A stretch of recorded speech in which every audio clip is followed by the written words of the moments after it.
Carboni tonight, and he's running for first selectman here in the town of Windham. And I don't think I have to ask him any questions because I think basically he knows exactly what he's got to say. He's got an awful lot of ideas to help this town out. He's been thinking about them for 30 years, and I think now is the time that we want to begin to get them implemented. Without even asking him any questions, I'm going to let Harry just basically talk because I know that he knows what he wants to say. Well, you're right, Bob. People have to remember, I ran for mayor in 1972 and 1974, and I've watched this town deteriorate from that point. Okay, and it's just been a downhill spiral. Very tough to run as a Republican in this town, as people know. We're outnumbered 5-1, and I really give a lot of credit to the people who are running on my team. And we know there are things that we want to do with this town, and it just has to be done. And what bothers me, tonight I was listening to a show, Windham Works, where Larry Moe and Curly were on, and they don't really talk issues, and they in turn say that they haven't heard any candidates talk about issues or solutions. Well, we put out over 15,000 flyers this campaign, pointing out the issues and pointing out the solutions that the Republican Party will bring to these problems.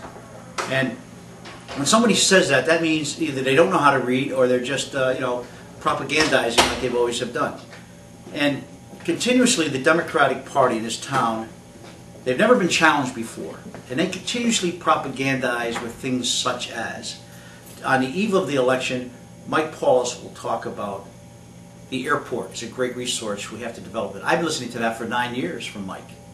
Okay, this is going to be his 4th term. He's not done a thing. They were talking about the railroad, how great we have two different trains coming in here, 2 different companies. They haven't done anything with it. They're talking about the industrial park out in Windham. They talk about these things, but they haven't done anything with it. And then we get bashed by the Willimantic Chronicle, when I call them the daily pornographer, no longer the Chronicle. We get bashed because I refuse to participate in a sham debate. A debate whereby the League of Women Voters format is outdated, and that's one of the problems. That's why we have incumbents winning 95% of the elections in which they run in this country.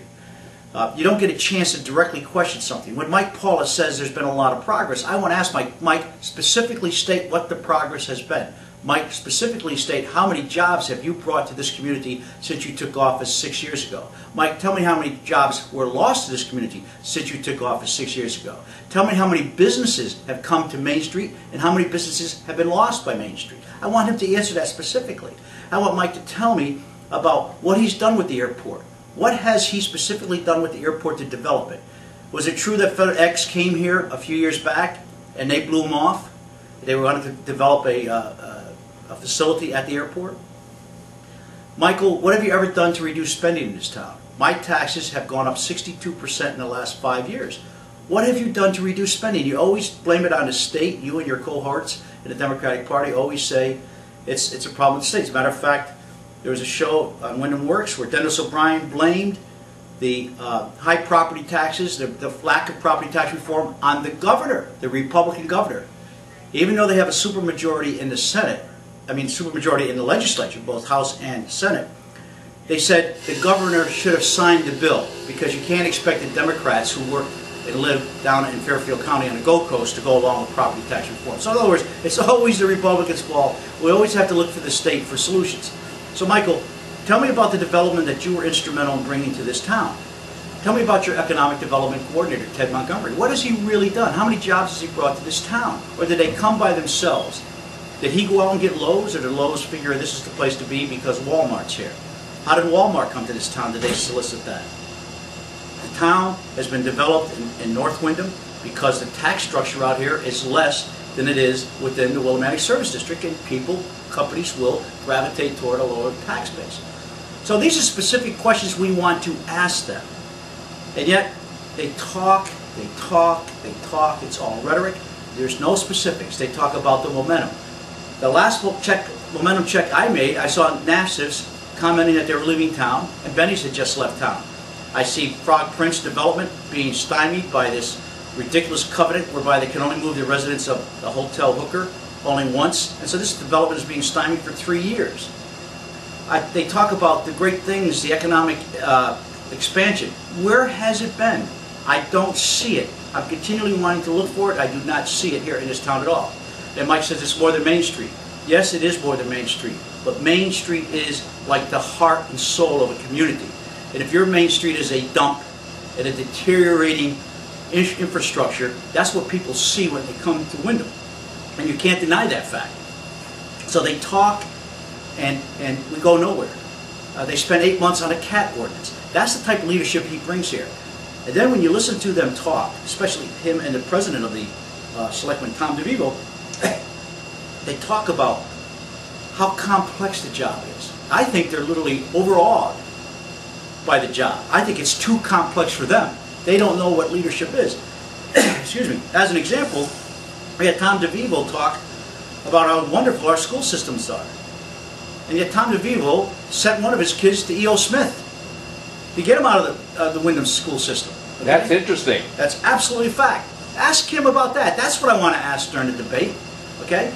And so when he says that tests aren't important, everybody wants to harp on these tests and on these tests. Well, Tom, how do you really judge a performance in a school? If you have to measure somebody, you have to perform some test. If it's not a written test, it has to be an oral test, some sort of a test. Maybe we should just measure how high they can jump, okay, or how fast they can run. Usually it has something to do with academics. And when they talk about the kids that go through our system and what great jobs they get, that is the biggest bunch of bull and discredit to our minority population in this town. I see these kids daily. They're working in jobs, what I consider to be dead-end jobs. They're okay for a kid 20 years old, but they'll be working there when they're 40 years old and when they're 50 years old. And that's not the type of jobs we want for these kids. So they're not being honest. All they're doing is putting words out there. And the unfortunate part about this is they're able to pull the wool over the people's eyes. Can I ask you one question right at this point? You're doing a great job. I think you could probably talk forever. You're an excellent speaker. Big question I have is, you and I have talked about the kids and what we could do with the kids. And on the one hand, we are talking about the idea of improving the educational system. That's one of the big focuses of the party. And the second thing is, we're also talking about a remedial program for those kids who've already dropped out of school, because you and I are fully aware of the fact that these guys and gals are virtually unemployable. And we have talked about the idea of a remedial program, which probably would be financed by the state. We've already looked into that.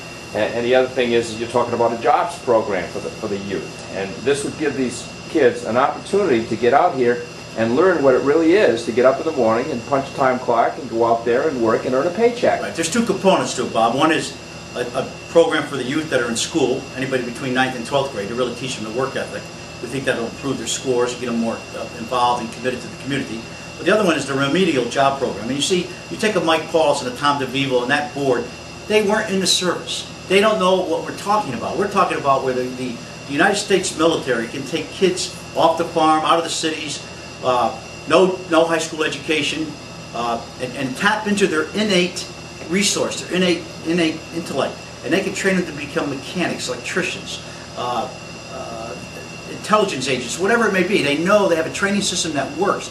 And that's what we have to take and employ in our community, put it in a place like the Mills, and take all the kids that we have that have dropped out of school or are going nowhere and teach them skills that they can take and transport to another community. They can't use them in this community because we don't have the jobs here.